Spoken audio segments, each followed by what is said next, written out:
the baseball world, you have to learn how to fail. Of course, I think any coach would tell you that. And you know this better than anyone. The last maybe year and a half of my career has been mentally harder on me than any other time I've ever played the game. And so, the things you can learn at a young age of learning how to let things go, learning how to get to the next pitch, and it's so cliche to say, but those are real tools that kids can use.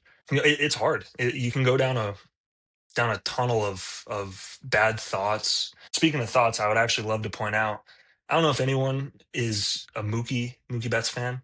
I'm not necessarily the huge, biggest fan of him being on the Dodgers, but when I hear him talking about his mentality during games, they interviewed him after Game 7, and they were like, "What were you thinking?"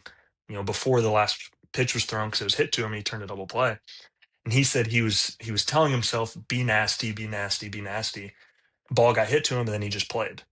And like, I think that's so cool because I know how hard it is to do in a game, let alone when you're struggling. The guy was hitting under 100 in the World Series. He was really struggling.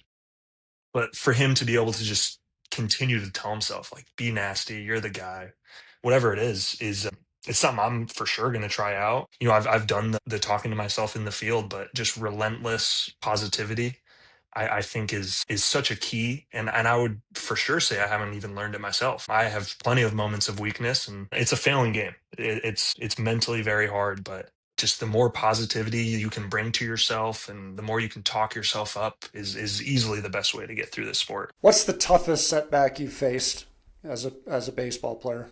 This was the first time. This year was the first time in my career where I was not an everyday guy, and that was pretty tough for me mentally.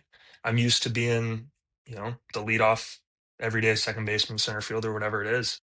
So this was the first time where I was like, huh, like other guys can fill that role. And it's a very hard thing to combat. It shouldn't be, but it was just because I was so used to having that luxury for so many years. And I think it took me a couple months really to get myself out of that hole and realize that feeling bad for yourself or pouting, like it's not going to do you any favors, and it's not going to do any of your teammates any favors. No one wants to be around it.